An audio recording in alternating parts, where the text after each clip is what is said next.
namin. Tingnan mo naman. Tingnan mo naman. Ako ang pinakamalaking natanggap ko ngayong Valentine's Day. So, good morning guys. Happy Valentine's everyone. So, ayan yung Valentine's natin. O, para tayong pangit na. So, ayan mga langga. Hi ate. So, happy Valentine's. Kaya ate, happy Valentine's ate. Agoy, ginuo ko ang atong Valentine's Day. Ayun yung mga nagbitay-bitay. Ha? Valentine's Day yan. Yung Valentine's natin ngayon. Ginuo ko. Happy Valentine's yan. Wala pa ka nakahuman Valentine's Day. So, magani ko dari kang ate. Kain ko nga magtabang ko saya kay Valentine's Day. Baya karon. Wala naman. Dili. Nagkuhan ra ko video.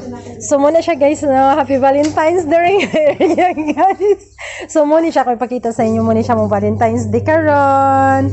So, instead sa bulak, mga langga, no, nagbulaklak yung mga namin. Mga labahin namin.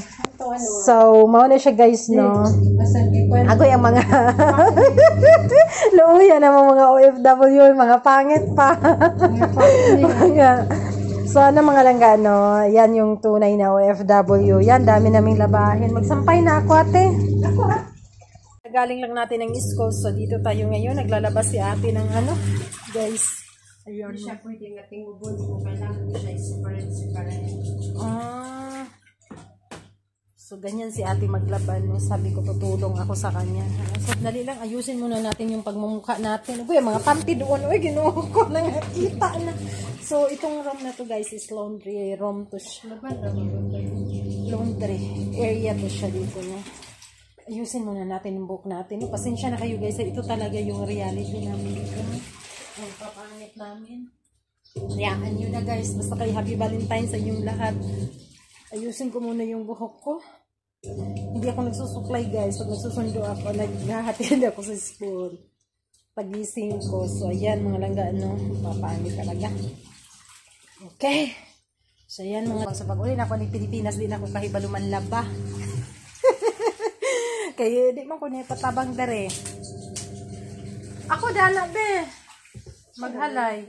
Wala pa halay. So, parang na to siya dere, guys. Gusto mo ko na siya organize iyang paglaba, guys. Di siya gusto ka ng kampat-kampat paparehas ako ng automatic ba nga 1 second sa human na. Iyaha ka ng organize. Yun. White. Ang itnap ba kay sige ra gid na aga kakuha sa ako ang kuan murag nagpasabot na siya nga kinahanglan na siya ilisan na kay Valentine's Day. Oo. Ito mga gwapa pa. So, na siya mga langga mo nang realidad sa mga OFW no walay arte-arte dinhi sa mga langga no. Diri sa laing nasud mga langga wala tay arte-arte diri. Nahanglan nga kung unsa ta maugid na siya. Oo. Muna si ate nang mutang kasing daghanas mga kuan gay mga paknit as in. So manghalay siya daghan kay among labunon karon kay 2 weeks na niya. Sige magukuglakaw kada adlaw ko maglakaw mga langga no. Then si ate di na siya gusto nga kuan kana ang maski sa kadaghan sa labunon iya gid nang igaray ang decolor ang puro puti puro mga socks mga ana. So, inana siya maglaba. So, ato ipakita niya kung unsa ka tsada iyang pag-arrange sa mga labhonon, guys. Kaya nang halay pa siya. And then, ayan, muna siya atong Valentine's Day karon Valentine's Day.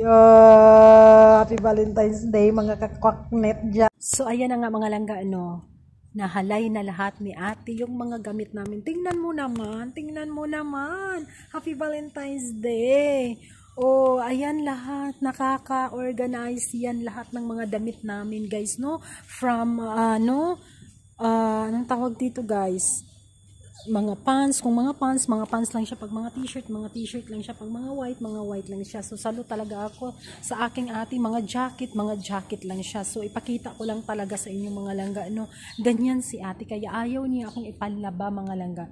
Dahil gusto niya siya talaga ang magagawa lahat ng mga labahin namin. So, yun, mga kwaknit dyan of, so, yan, mga itim namin na mga guys. Diba?